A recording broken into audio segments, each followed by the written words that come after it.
ഗൗതം അനന്തനാരായണൻ ചേരുന്നു. Gautam, chief editor Pradeep Pillai പറഞ്ഞു വെച്ചത് ധനകാര്യമന്ത്രി എന്നുള്ള നിലയിലാണ് മൻമോഹൻ സിംഗ് ഏറെ ശ്രദ്ധിക്കപ്പെടുക. കാരണം അദ്ദേഹം കൃത്യമായി സാമ്പത്തിക മേഖലയിൽ റിസർവ് ബാങ്ക് ഗവർണർ എന്നുള്ള നിലയിൽ ഭാരതത്തിൻ്റെ സാമ്പത്തിക പ്രശ്നങ്ങൾ കൃത്യമായി മനസ്സിലാക്കി അവിടെ നിന്ന് ആണ് അദ്ദേഹം ധനകാര്യമന്ത്രിയാവുന്നത്, പിന്നീടാണ് പ്രധാനമന്ത്രിയാവുന്നത്. അപ്പോൾ സാമ്പത്തിക വിദഗ്ധൻ എന്നുള്ള നിലയിൽ മൻമോഹൻ സിംഗ് വിമർശനാത്മകമായ സമീപനങ്ങളുണ്ട് എങ്കിൽ പോലും അദ്ദേഹത്തിൻ്റെ സാമ്പത്തിക രംഗത്തെ വൈദഗ്ധ്യം അത് ഏറെ ശ്രദ്ധിക്കപ്പെടുന്നതായിരുന്നു. ദേശീയ തലത്തിൽ മാത്രമല്ല, ആഗോളതലത്തിൽ വരെ മൻമോഹൻ സിംഗിൻ്റെ സാമ്പത്തിക വൈദഗ്ധ്യം അതേറെ ശ്രദ്ധിക്കപ്പെട്ട സംഭവം തന്നെയായിരുന്നു എന്ന് രേഖപ്പെടുത്തുന്നു. അങ്ങനെ തന്നെയല്ലേ മൻമോഹൻ സിംഗിൻ്റെ സാമ്പത്തിക വൈദഗ്ധ്യത്തെ കൃത്യമായി അത് ഉപയോഗപ്പെടുത്താൻ അന്നത്തെ കോൺഗ്രസ് സർക്കാരിന് കഴിഞ്ഞോ ഇല്ലയോ എന്നുള്ളത് രണ്ടാമത്തെ കാര്യം. പക്ഷേ അത് കൃത്യമായി നരസിംഹറാവുവിനെ പോലെയുള്ള പ്രധാനമന്ത്രിമാർ തിരിച്ചറിഞ്ഞിരുന്നു എന്നുള്ളതല്ലേ പറയാൻ സാധിക്കുക ഗൗതം?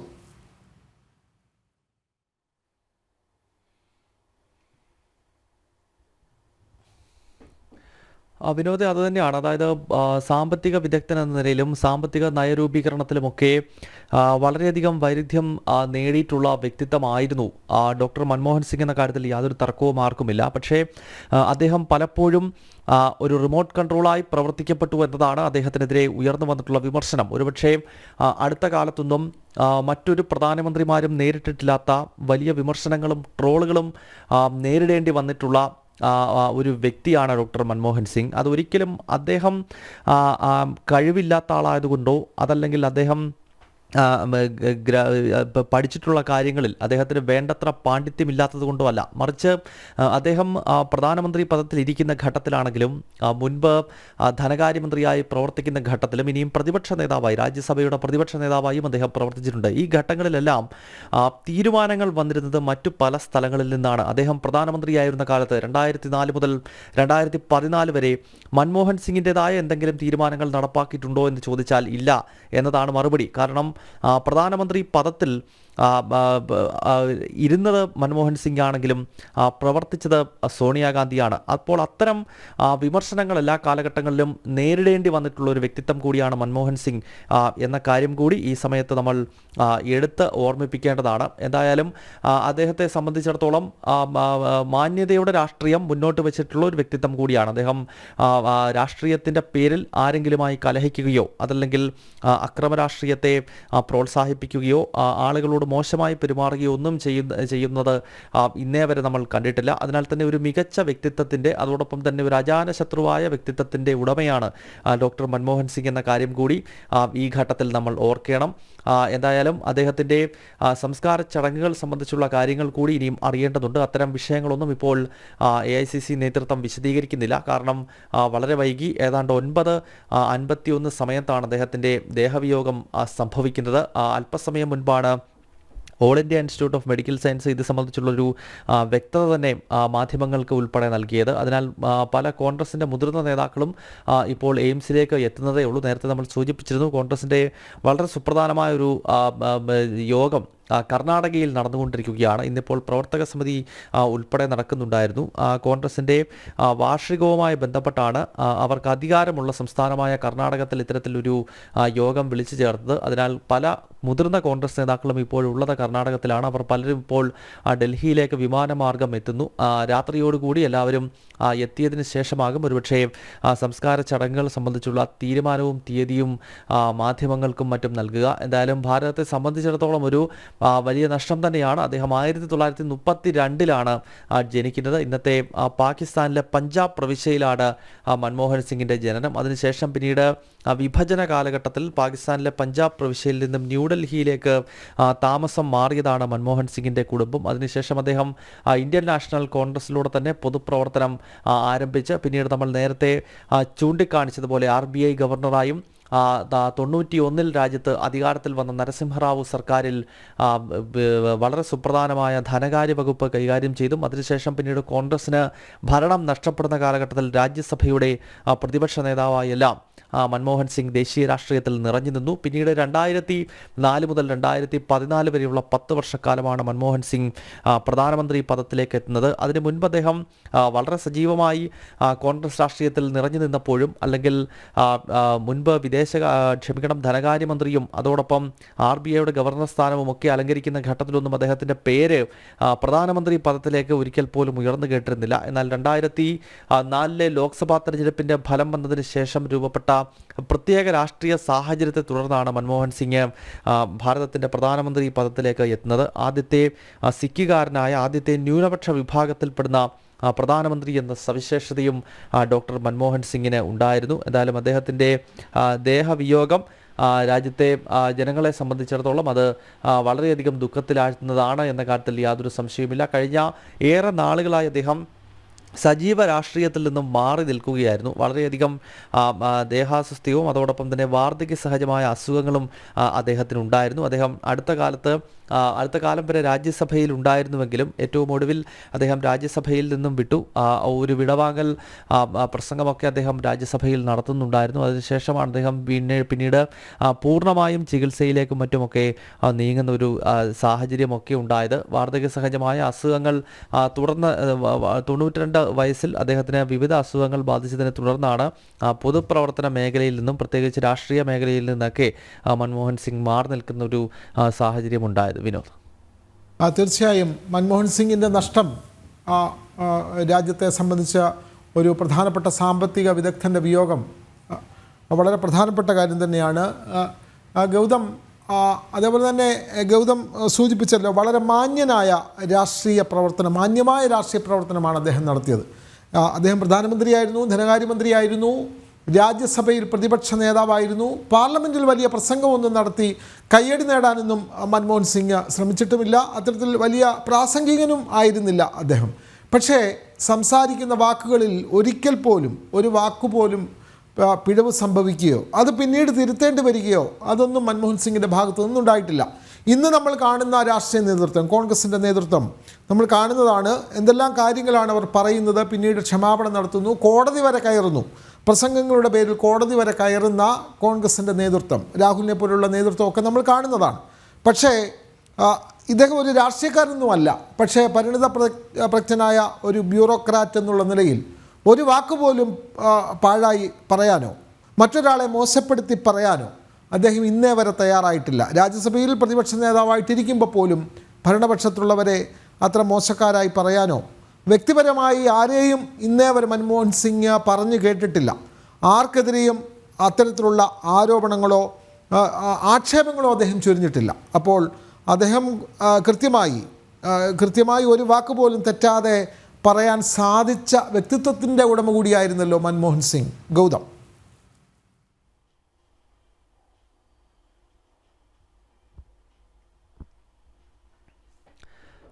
വിനോദേ, മികച്ച വ്യക്തിത്വത്തിന് ഉടമ കൂടിയാണ് മൻമോഹൻ സിംഗ് എന്ന കാര്യത്തിൽ ആർക്കും തർക്കമുണ്ടാകില്ല. രാഷ്ട്രീയമായി അദ്ദേഹത്തെ വിമർശിക്കുന്നവർ നേരത്തെ ഞാൻ സൂചിപ്പിച്ചിരുന്നു, വലിയ വിമർശനങ്ങൾക്ക് വിധേയനാക്കപ്പെട്ട വ്യക്തിത്വമാണ് മൻമോഹൻ സിംഗ്. അത് വളരെ ദുഃഖകരമായി തന്നെ പറയാം. അത് അദ്ദേഹത്തിൻ്റെ പ്രശ്നം കൊണ്ട് മാത്രമല്ല, മറിച്ച് ആ കാലഘട്ടം അങ്ങനെയായിരുന്നു. കാരണം അദ്ദേഹത്തിന് നയരൂപീകരണം നടത്തുവാനോ സ്വന്തം നിലപാടുകൾ അല്ലെങ്കിൽ സ്വന്തം തീരുമാനങ്ങൾ ഉറക്കെ പറയുവാനോ കഴിയുന്ന ഒരു രാഷ്ട്രീയ പശ്ചാത്തലത്തിലല്ല മൻമോഹൻ സിംഗ് കോൺഗ്രസിൻ്റെ പ്രധാനമന്ത്രി ആയി ഉയർത്തിക്കാട്ടപ്പെട്ടത്.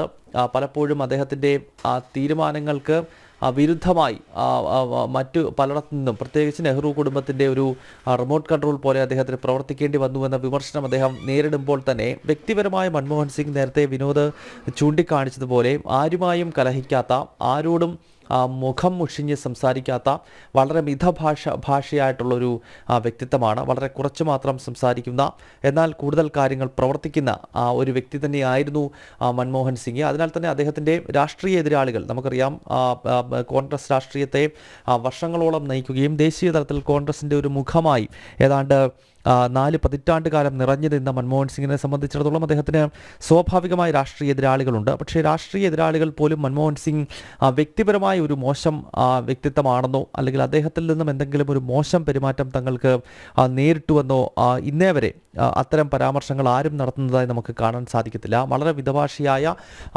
എല്ലാവരോടും വളരെ സൗമ്യമായി തന്നെ പെരുമാറുന്ന ഒരു വ്യക്തിത്വത്തിൻ്റെ ഉടമയാണ് ഡോക്ടർ മൻമോഹൻ സിംഗ് എന്ന കാര്യത്തിൽ യാതൊരു തർക്കവുമില്ല. അതിനാൽ തന്നെയാണ് അദ്ദേഹത്തിൻ്റെ ദേഹവിയോഗം രാജ്യത്തെ സംബന്ധിച്ച്, ദേശീയ രാഷ്ട്രീയത്തെ സംബന്ധിച്ച് ഒരു തീരാ നഷ്ടമാണ് എന്ന് മറ്റ് രാഷ്ട്രീയ പാർട്ടികളുടെ നേതാക്കൾ പോലും വിശദീകരിക്കുന്നത്. ഇപ്പോൾ BJPയുടെ ദേശീയ അധ്യക്ഷനും അതോടൊപ്പം തന്നെ പ്രധാനമന്ത്രി BJP ദേശീയ അധ്യക്ഷൻ JP നഡ്ഡ, ഒപ്പം പ്രധാനമന്ത്രി നരേന്ദ്രമോദി, കേന്ദ്ര ആഭ്യന്തരമന്ത്രി അമിത്ഷാ തുടങ്ങിയ നേതാക്കളെല്ലാം ഡോക്ടർ മൻമോഹൻ സിംഗിൻ്റെ ദേഹവിയോഗത്തിൽ അനുശോചനം രേഖപ്പെടുത്തുന്നുണ്ട്. രാജ്യത്തിന് വലിയ നഷ്ടം സംഭവിച്ചിരിക്കുന്നു എന്നാണ് പ്രധാനമന്ത്രി നരേന്ദ്രമോദി വ്യക്തമാക്കിയിരിക്കുന്നത്. ഒപ്പം ഡോക്ടർ മൻമോഹൻ സിംഗിൻ്റെ കുടുംബത്തിനൊപ്പം അവരുടെ വേദനയ്ക്കൊപ്പം പങ്കുചേരുന്നുവെന്ന് പ്രധാനമന്ത്രി നരേന്ദ്രമോദി പറയുന്നു. ഈ മൻമോഹൻ സിംഗിൻ്റേത് അദ്ദേഹത്തിൻ്റെ ദേഹവിയോഗം രാജ്യത്തിന് വലിയ നഷ്ടമാണ്, രാജ്യത്തെ മുഴുവൻ ദുഃഖത്തിലാഴ്ത്തുന്നുവെന്നാണ് BJP ദേശീയ അധ്യക്ഷനും കേന്ദ്ര ആരോഗ്യമന്ത്രിയുമായ JP നഡ്ഡ പ്രതികരിച്ചിരിക്കുന്നത്. അദ്ദേഹം അല്പസമയം മുൻപ് ഡൽഹി എയിംസ് ആശുപത്രിയിലേക്ക് എത്തുകയും ചെയ്തു. യോഗി ആദിത്യനാഥ്, അദ്ദേഹം ഉത്തർപ്രദേശ് മുഖ്യമന്ത്രി, പറയുന്നത് രാജ്യത്തിൻ്റെ പുരോഗതിയിൽ വളരെ സുപ്രധാനമായ പങ്ക് വഹിച്ച വ്യക്തിത്വമാണ് ഡോക്ടർ മൻമോഹൻ സിംഗ് എന്ന് ഉത്തർപ്രദേശ് മുഖ്യമന്ത്രി യോഗി ആദിത്യനാഥ് പ്രതികരിച്ചിരിക്കുന്നു. അങ്ങനെ രാഷ്ട്രീയ രംഗത്തും ഒപ്പം ദേശീയ രാഷ്ട്രീയത്തിലെ തിളങ്ങി നിൽക്കുന്ന നേതാക്കളെല്ലാം ഇപ്പോൾ മൻമോഹൻ സിംഗിൻ്റെ വിയോഗത്തിൽ അനുശോചനം രേഖപ്പെടുത്തിക്കൊണ്ട് രംഗത്തെത്തുകയാണ്. എന്തായാലും നാളെ വിലാപയാത്ര തീർച്ചയായും ഉണ്ടാകും. ഇപ്പോൾ എയിംസ് ആശുപത്രിയിലാണ് മൻമോഹൻ സിംഗിൻ്റെ ഭൗതികദേഹമുള്ളത്. ഇന്ന് രാത്രി ഒരുപക്ഷെ എയിംസിൽ തന്നെ ഈ ഭൗതികദേഹം സൂക്ഷിക്കാൻ തന്നെയാകും കോൺഗ്രസ് നേതൃത്വം തീരുമാനിക്കുക. അതിനുശേഷം നാളെയോ മറ്റന്നാളോ എപ്പോഴാണ് സംസ്കാരം നടക്കുന്നത് എന്നത് സംബന്ധിച്ച് ഇനിയും ഒരു വ്യക്തത വരേണ്ടതുണ്ട്. അതിനുശേഷം മാത്രമേ നമുക്ക് ഈ വിലാപയാത്രയുടെയൊക്കെ കൂടുതൽ തീരുമാനങ്ങളിലേക്ക് കടക്കാൻ സാധിക്കുകയുള്ളൂ. ഇപ്പോൾ കോൺഗ്രസിൻ്റെ മുതിർന്ന നേതാക്കൾ ഓരോരുത്തരായി എയിംസ് ആശുപത്രിയിലേക്ക് എത്തുകയാണ്. നേരത്തെ BJP ദേശീയ അധ്യക്ഷൻ JP നഡ്ഡ, അദ്ദേഹം ആദ്യം തന്നെ എയിംസിൽ എത്തിയിരുന്നു. മൻമോഹൻ സിംഗിനെ ആരോഗ്യനില വളരെയധികം ക്രിട്ടിക്കലായി തുടരുന്നു എന്ന വാർത്ത വൈകുന്നേരത്തോടു കൂടിയാണ് പുറത്തു വന്നത്. കാരണം അദ്ദേഹം 92 വയസ്സാണ്. അദ്ദേഹത്തിന് വാർദ്ധക്യ സഹജമായ പല പ്രശ്നങ്ങൾ കഴിഞ്ഞ കുറേ നാളുകളായി നേരിടുന്നുണ്ട്. അതിനാൽ അദ്ദേഹത്തിൻ്റെ ആരോഗ്യ നിലയിൽ പല സമയത്തും വലിയ പ്രശ്നങ്ങൾ ഉണ്ടാവുകയും അദ്ദേഹം മരണത്തിനടുത്തേക്ക് എത്തുന്നു എന്നത് സംബന്ധിച്ചുള്ള പല വാർത്തകളൊക്കെ ഓരോ കാലഘട്ടങ്ങളിലും പുറത്തു വന്നിരുന്നു. എന്തായാലും ഇന്ന് വൈകുന്നേരത്തോടു കൂടി അദ്ദേഹം വളരെ ക്രിട്ടിക്കലാണ് ആരോഗ്യനില എന്നത് സംബന്ധിച്ചുള്ള ചില വിവരങ്ങൾ ഡൽഹി എയിംസിൽ നിന്നും പുറത്തു വന്നിരുന്നു. അതിനുശേഷം 9:51 അദ്ദേഹത്തിൻ്റെ ദേഹവിയോഗം സംഭവിച്ചത് എന്നാണ് പ്രസ്താവനയിലൂടെ ഡൽഹി എയിംസ് അധികൃതർ അറിയിച്ചത്. വിനോദ്, അതേപോലെ തന്നെ ഗൗതം, ഇദ്ദേഹത്തിൻ്റെ ശവസംസ്കാര ചടങ്ങുകളൊക്കെ എവിടെയായിരിക്കും നടക്കുക? ഗൗതം ഇപ്പോൾ സൂചിപ്പിച്ചല്ലോ, ഡൽഹിയിലാണ് അദ്ദേഹം ഇപ്പോൾ താമസിക്കുന്നത്. പാകിസ്ഥാൻ അധീനതയിലുള്ള പഞ്ചാബിൽ ജനിച്ച അദ്ദേഹം പിന്നീട് ഡൽഹിയിലേക്ക് താമസം മാറുകയായിരുന്നു എന്ന് പറഞ്ഞു. അപ്പോൾ അദ്ദേഹത്തിൻ്റെ സംസ്കാര കർമ്മങ്ങളടക്കമുള്ള കാര്യങ്ങൾ അത് എപ്പോഴായിരിക്കും നടക്കുക, എവിടെയായിരിക്കും അതിന് സാധ്യത, അത്തരം കാര്യങ്ങൾ കൂടി ഗൗതം.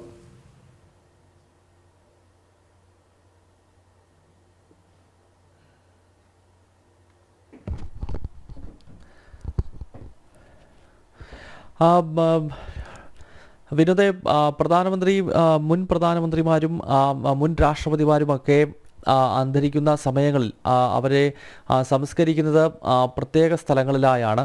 മുൻ രാഷ്ട്രപതിമാർക്കും പ്രധാനമന്ത്രിമാർക്കുമൊക്കെ മഹാത്മാഗാന്ധിയുടെ സമാധി നിലകൊള്ളുന്ന രാജ്ഘട്ടിനോട് സമീപത്തായാണ് അവരുടെയൊക്കെ സംസ്കാര ചടങ്ങുകൾ പൊതുവെ നടത്തുക. അതല്ല എങ്കിൽ കുടുംബത്തിൻ്റെ താല്പര്യപ്രകാരമാണെങ്കിൽ മാത്രമേ ഡൽഹിക്ക് പുറത്തേക്ക് സംസ്കാര ചടങ്ങുകൾ നടത്തുകയുള്ളൂ. മൻമോഹൻ സിംഗിനെ സംബന്ധിച്ചിടത്തോളം അദ്ദേഹത്തിൻ്റെ കുടുംബമുള്ളത് ഡൽഹിയിൽ തന്നെയാണ്. അദ്ദേഹം ജനിച്ചത് 1932 ഇന്നത്തെ പാകിസ്ഥാനിലെ പഞ്ചാബ് പ്രവിശ്യയിലാണ് അദ്ദേഹത്തിൻ്റെ ജനനമെങ്കിലും പിന്നീട് വിഭജന കാലത്ത്, രാഷ്ട്രവിഭജനം നടക്കുന്ന ഘട്ടത്തിൽ അദ്ദേഹത്തിൻ്റെ കുടുംബം ഭാരതത്തിലേക്ക് എത്തുകയായിരുന്നു. പാകിസ്ഥാനിലെ കൊടിയ കലാപം, പ്രത്യേകിച്ച് ഹിന്ദുക്കളും മുസ്ലിങ്ങളും ഉൾപ്പെടെയുള്ളവർക്കെതിരെ അവിടെ ഇസ്ലാമിസ്റ്റുകൾ നടത്തിയ വലിയ കലാപത്തെ തുടർന്നാണ് മൻമോഹൻ സിംഗിൻ്റെ കുടുംബവും ലാൽകൃഷ്ണ അഡ്വാനിയുടെ കുടുംബവും ഒക്കെ നമുക്ക് ചരിത്രത്തിലൂടെ അതൊക്കെ അറിയാം. അങ്ങനെ ഭാരതത്തിലേക്ക് എത്തിയ കുടുംബമാണ് മൻമോഹൻ സിംഗിൻ്റേത്.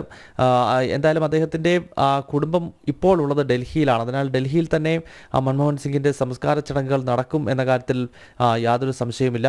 പക്ഷേ അതുമായി ബന്ധപ്പെട്ട് ഇപ്പോൾ AICC ആസ്ഥാനത്ത് നിന്നും നമുക്ക് വിവരം ലഭ്യമാകുന്നില്ല. അതിൻ്റെ കാരണം നേരത്തെ സൂചിപ്പിച്ചത് ആണ്.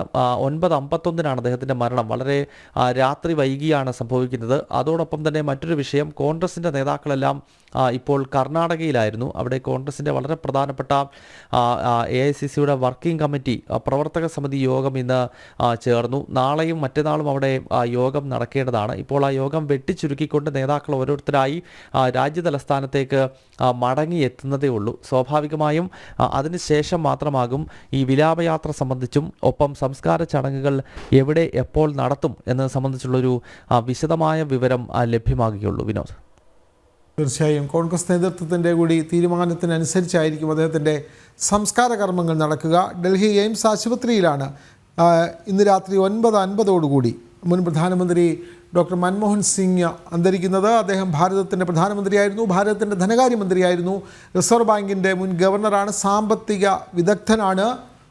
അത്തരത്തിൽ 2 തവണ ഭാരതത്തിൻ്റെ പ്രധാനമന്ത്രിയായി അദ്ദേഹം ഭാരതത്തെ നയിച്ചിട്ടുണ്ട്. അദ്ദേഹം രാജ്യസഭയിലെ പ്രതിപക്ഷ നേതാവായും പ്രവർത്തിച്ചിട്ടുണ്ട്. അദ്ദേഹം ധനകാര്യമന്ത്രി എന്നുള്ള നിലയിൽ അദ്ദേഹം വരുത്തിയ സാമ്പത്തിക പരിഷ്കാരങ്ങൾ രാജ്യത്ത് ഏറെ ചർച്ച ചെയ്യപ്പെട്ടത് തന്നെയാണ്. അദ്ദേഹത്തിൻ്റെ കാലത്താണ് ആണവ കരാർ, അമേരിക്കയുമായിട്ടുള്ള ആണവ കരാറിൽ ഒപ്പിടുന്നത്. അതുമായി ബന്ധപ്പെട്ടാണ് അന്നത്തെ UPA സർക്കാരിന് പിന്തുണ നൽകിയിരുന്ന ഇടതുപക്ഷ കക്ഷികൾ അതിൻ്റെ പിന്തുണ പിൻവലിക്കുന്നത്. പിന്നീട് നടന്ന തെരഞ്ഞെടുപ്പിൽ ഇടതുപക്ഷത്തിൻ്റെ MP-മാരുടെ എണ്ണം കുറഞ്ഞുവെങ്കിലും മൻമോഹൻ സിംഗിന് വീണ്ടും അധികാരത്തിലെത്താൻ കഴിഞ്ഞു എന്നുള്ള വളരെ പ്രധാനപ്പെട്ട കാര്യങ്ങൾ കൂടിയുണ്ട്. മൻമോഹൻ സിംഗിന് മുമ്പ് അടൽ ബിഹാരി വാജ്പേയി ആയിരുന്നു ഭാരതത്തിൻ്റെ പ്രധാനമന്ത്രിയെങ്കിൽ മൻമോഹൻ സിംഗിന് ശേഷം പ്രധാനമന്ത്രിയാവുന്ന നേതാവാണ് നരേന്ദ്രമോദി. ഇത്തരത്തിൽ ഭാരതത്തിലെ രാഷ്ട്രീയ മാറ്റങ്ങൾക്കെല്ലാം അദ്ദേഹം സാക്ഷ്യം വഹിച്ചിട്ടുണ്ട്. അദ്ദേഹം ഭാരതത്തിൻ്റെ സാമ്പത്തിക വിദഗ്ധൻ എന്നുള്ള നിലയിലും ധനകാര്യ മന്ത്രി എന്നുള്ള നിലയിലും അദ്ദേഹത്തിൻ്റെ സംഭാവനകൾ വളരെ വലുതാണ്. ആഗോള നയങ്ങൾ നടപ്പാക്കുന്ന കാര്യത്തിൽ ഒക്കെ തന്നെ അദ്ദേഹത്തിൻ്റെ വൈദഗ്ധ്യം, പ്രത്യേകിച്ചും ധനകാര്യമന്ത്രി എന്നുള്ള നിലയിൽ അദ്ദേഹത്തിൻ്റെ പ്രവർത്തനങ്ങൾ ഏറെ ചർച്ച ചെയ്യപ്പെട്ട കാര്യം തന്നെയാണ്. ഗൗതമാണ് വിവരങ്ങൾ നൽകിക്കൊണ്ടിരിക്കുന്നത്. ഗൗതം, അദ്ദേഹം രാജ്യസഭയിൽ മെമ്പറായിരുന്നു എന്നുള്ള കാര്യം സൂചിപ്പിച്ചുവല്ലോ. നിലവിൽ രാജ്യസഭാ മെമ്പറാണോ അദ്ദേഹം? കാലാവധി പൂർത്തിയായിട്ടുണ്ടോ? ഗൗതം സൂചിപ്പിച്ചപ്പോൾ അദ്ദേഹം കഴിഞ്ഞ ദിവസം നടത്തിയ പ്രസംഗം അതൊരു വിടവാങ്ങൽ പ്രസംഗം പോലെ ആയിരുന്നു എന്ന് പറഞ്ഞു. അപ്പോൾ അദ്ദേഹം കാലാവധി പൂർത്തിയാക്കിയ ശേഷമാണോ അദ്ദേഹം നിലവിൽ പാർലമെൻറ്റിൽ രാജ്യസഭയിൽ ഇപ്പോൾ മെമ്പറാണോ ഗൗതം?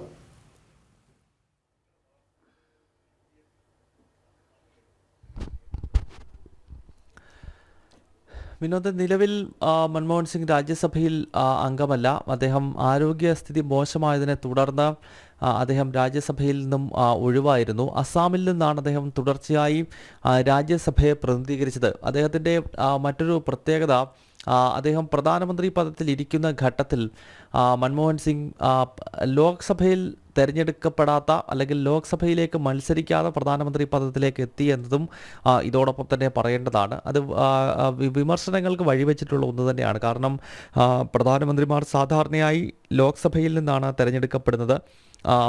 മാത്രമല്ല, ലോക്സഭാ തെരഞ്ഞെടുപ്പിൻ്റെ അടിസ്ഥാനത്തിലാണ് സർക്കാരുകൾ രൂപപ്പെടുന്നതും. അതിനാൽ തന്നെ ലോക്സഭാ തെരഞ്ഞെടുപ്പിൽ മത്സരിക്കാത്ത ഒരു പ്രധാനമന്ത്രി രാജ്യത്ത് 10 വർഷം അധികാരത്തിലിരുന്നു എന്ന വിമർശനം ഉയർന്നിരുന്നു. അദ്ദേഹം ആ ഘട്ടത്തിൽ രാജ്യസഭയിലൂടെയാണ് പ്രധാനമന്ത്രി പദത്തിലേക്ക് എത്തിയത്. അന്ന് അസ്സാമിൽ കോൺഗ്രസ്സിന് സ്വാധീനമുള്ള കാലഘട്ടം കൂടിയായിരുന്നു. ഏറ്റവും ഒടുവിലും അദ്ദേഹം അസ്സാമിൽ നിന്ന് തന്നെയാണ് വിജയിച്ചു വന്നത്. മുൻപ് അദ്ദേഹം ലോക്സഭയിലേക്ക് ഡൽഹിയിൽ നിന്ന് മത്സരിച്ചുവെങ്കിലും വിജയിച്ചിരുന്നില്ല. അത് 99-ലെ തെരഞ്ഞെടുപ്പിലാണ് മൻമോഹൻ സിംഗ് മത്സരിക്കുന്നത്. പക്ഷേ പരാജയപ്പെടുന്ന ഒരു സാഹചര്യമുണ്ടായി. അദ്ദേഹം ഒരു രാഷ്ട്രതന്ത്രജ്ഞനും അതുപോലെ സാമ്പത്തിക വിദഗ്ധനുമൊക്കെയാണ്. പക്ഷെ ഒരു ജനകീയ നേതാവാണോ എന്ന് ചോദിച്ചു കഴിഞ്ഞാൽ സ്വാഭാവികമായും അതൊരു ചോദ്യചിഹ്നമാണ്. കാരണം ജനങ്ങൾക്കിടയിലേക്ക് ഇറങ്ങിച്ചെല്ലുകയോ അല്ലെങ്കിൽ ഒരു മികച്ച പ്രാസംഗികനോ ഒരു വാഗ്മിയോ ആളുകളെ കയ്യിലെടുക്കുന്ന രീതിയിലുള്ള വലിയ തോതിൽ പ്രസംഗം നടത്തുകയൊന്നും ചെയ്യുന്ന വ്യക്തിത്വമല്ല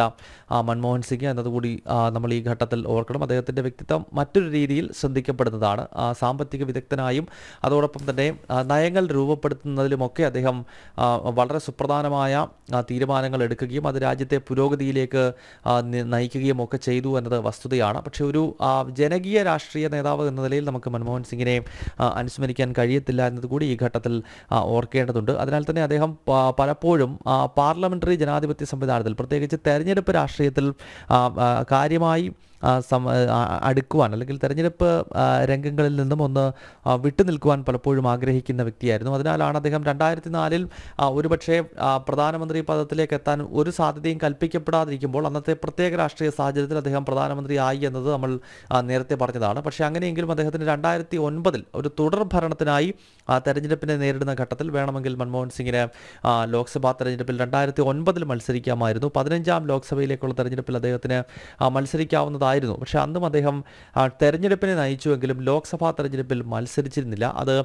പല ഘട്ടങ്ങളിലും വിമർശനങ്ങൾക്ക് വഴിവെച്ചതാണ്. എല്ലാ കാലത്തും രാജ്യസഭയിലൂടെ പ്രതിനിധീകരിക്കുകയും ലോക്സഭയിൽ ഒരിക്കൽ പോലും എത്താത്തതായ, അതായത് തിരഞ്ഞെടുക്കപ്പെടാത്തതായ ഒരു പ്രധാനമന്ത്രിയാണ്. എന്തായാലും ഭാരതത്തിൻ്റെ 13ാമത്തെ പ്രധാനമന്ത്രിയാണ് ഡോക്ടർ മൻമോഹൻ സിംഗ്. പ്രധാനമന്ത്രി നരേന്ദ്രമോദിക്ക് തൊട്ട് മുൻപ് 2014 മെയ് മാസം 27-നാണ് നരേന്ദ്ര ദാമോദർദാസ് മോദി ഭാരതത്തിൻ്റെ 14ാമത്തെ പ്രധാനമന്ത്രിയാകുന്നതെങ്കിൽ 13ാമത്തെ പ്രധാനമന്ത്രിയായി, ഇതിന് തൊട്ട് മുൻപുള്ള പ്രധാനമന്ത്രിയായി മൻമോഹൻ സിംഗ് 2004 മെയ് മാസത്തിലാണ് അധികാരമേൽക്കുന്നത്. അതിനു മുൻപ് അടൽ ബിഹാരി വാജ്പേയി ആയിരുന്നു ഭാരതത്തിൻ്റെ പ്രധാനമന്ത്രി. 1999 മുതൽ 2004 വരെ AB വാജ്പേയി 5 വർഷക്കാലം ഭാരതത്തെ നയിച്ചു. പിന്നീട് ലോക്സഭാ തെരഞ്ഞെടുപ്പിൽ അന്ന് BJPക്ക് വിജയിക്കാൻ കഴിഞ്ഞില്ല. NDA പരാജയപ്പെടുകയും 138 സീറ്റിലേക്ക് BJP ഒതുങ്ങിയപ്പോൾ കോൺഗ്രസിന് 145 സീറ്റ് കിട്ടി. കോൺഗ്രസിനും BJPക്കും 2004 കേവല ഭൂരിപക്ഷം ഉണ്ടായിരുന്നില്ല. പക്ഷേ വിവിധ മുന്നണികൾ DMK, അതോടൊപ്പം തന്നെ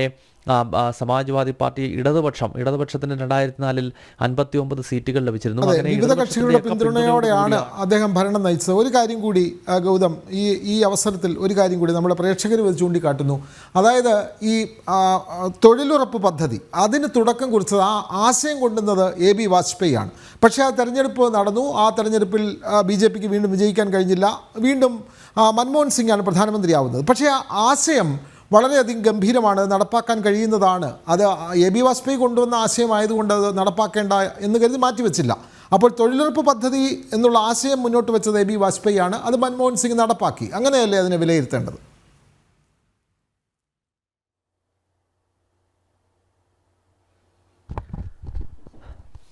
വിനോദം അതുതന്നെയാണ്. തൊഴിലുറപ്പ് പദ്ധതി കൂടുതൽ ശക്തമായി നടപ്പാക്കുന്നത് ഒന്നാം UPA സർക്കാരിൻ്റെ കാലത്താണ്. പക്ഷേ ആ ആശയം മുന്നോട്ട് വയ്ക്കുന്നതും അതിൻ്റെ ആദ്യ ചുവടുവെപ്പ് നടത്തുന്നതും അടൽ ബിഹാരി വാജ്പേയിയുടെ നേതൃത്വത്തിലുള്ള 99 മുതൽ 2004 വരെ അധികാരത്തിലിരുന്ന NDAയുടെ സർക്കാരാണ്. NDA സർക്കാരിൻ്റെ നേതൃത്വത്തിലാണ് തൊഴിലുറപ്പ് പദ്ധതി അതിന് തുടക്കം കുറിക്കുന്നതും അതിൻ്റെ വേതനം എന്താകണം എന്നൊക്കെയുള്ളത് സംബന്ധിച്ചുള്ള സുപ്രധാനമായ തീരുമാനങ്ങൾ കൈക്കൊള്ളുന്നത് ആ കാലഘട്ടത്തിലാണ്. അതിനുശേഷം പിന്നീട് 2004 മുതൽ 2009 വരെയുള്ള കാലത്ത് ഒന്നാം UPA സർക്കാരിൻ്റെ സമയത്ത് അത് നടപ്പാക്കപ്പെടുകയും ചെയ്തു. അതിനാൽ ഈ വാജ്പേയി സർക്കാരിൻ്റെ കാലത്ത് തുടങ്ങിവെച്ച പല സുപ്രധാനമായ പദ്ധതികളുടെയും പൂർത്തീകരണവും അത് മുന്നോട്ട് കൊണ്ടുപോകുവാനും മൻമോഹൻ സിംഗ് സർക്കാരിന് സാധിച്ചിരുന്നു എന്നതും ഒരു വസ്തുതയാണ്. പക്ഷേ എങ്കിൽ പോലും വലിയ വിമർശനങ്ങളും ആ കാലഘട്ടങ്ങളിൽ മൻമോഹൻ സിംഗ് സർക്കാരിനെതിരെ ഉയർന്നത് വാജ്പേയി സർക്കാർ മുന്നോട്ട് കൊണ്ടുവന്ന പല പദ്ധതികളും അത് ഉപേക്ഷിക്കുകയും അതല്ലെങ്കിൽ അതിൻ്റെ പേരുകൾ മാറ്റി നെഹ്റു കുടുംബത്തിലെ ആരുടെയെങ്കിലുമൊക്കെ പേരുകൾ ചേർത്തുകൊണ്ട് ആ പദ്ധതികൾ നടപ്പാക്കിയെന്ന വിമർശനമൊക്കെ ആ കാലത്ത് മൻമോഹൻ സിംഗിൻ്റെ ഭരണകൂടത്തിനെതിരെ ഉയർന്നു വന്നിരുന്നു എന്നതുകൂടി നമ്മൾ ഈ ഘട്ടത്തിൽ ഓർക്കേണ്ടതുണ്ട്. ഇപ്പോൾ ഡൽഹി എയിംസിൽ നിന്നുള്ള കൂടുതൽ ദൃശ്യങ്ങൾ നമുക്ക് ലഭ്യമാണ്. അവിടെ സുരക്ഷാ ക്രമീകരണങ്ങൾ കൂടുതലായി ഒരുക്കിയിരിക്കുന്നു. കാരണം VIP മൂവ്മെൻറ്റ് നടക്കുന്നുണ്ട്. പ്രധാനമന്ത്രി നരേന്ദ്രമോദി ഒരുപക്ഷെ നാളെ എയിംസിലേക്ക് എത്തും എന്നാണ് നമുക്ക് മനസ്സിലാക്കാൻ സാധിക്കുന്നത്. ഇന്നിപ്പോൾ കേന്ദ്ര ആരോഗ്യമന്ത്രി JP നഡ്ഡ അല്പസമയം മുൻപ് BJP പ്രതിനിധീകരിച്ചുകൊണ്ട് അവിടേക്ക് എത്തിക്കഴിഞ്ഞു. ഡൽഹിയിലെ BJPയുടെ പ്രമുഖ നേതാക്കൾ പലരും ഇപ്പോൾ എയിംസിലേക്ക് എത്തുന്നു. കോൺഗ്രസ് നേതാക്കൾ കൂട്ടത്തോടെ എയിംസിലേക്ക് എത്തിക്കൊണ്ടിരിക്കുകയാണ്. ഓരോരുത്തരായി പ്രതികരണങ്ങൾ നൽകുന്നുണ്ട്.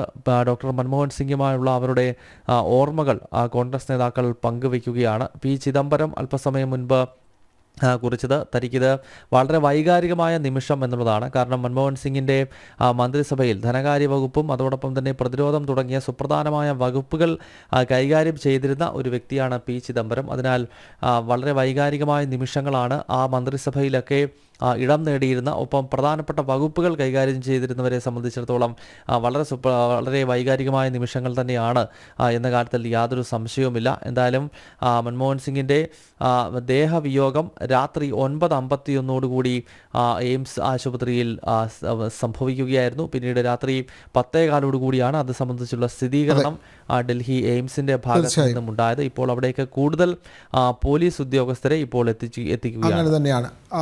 വൈകിട്ട് 9:50 അദ്ദേഹം മരണപ്പെടുന്നത്. ചികിത്സയിലിരിക്കുകയാണ് മുൻ പ്രധാനമന്ത്രി ഡോക്ടർ മൻമോഹൻ സിംഗ് അന്തരിക്കുന്നത്.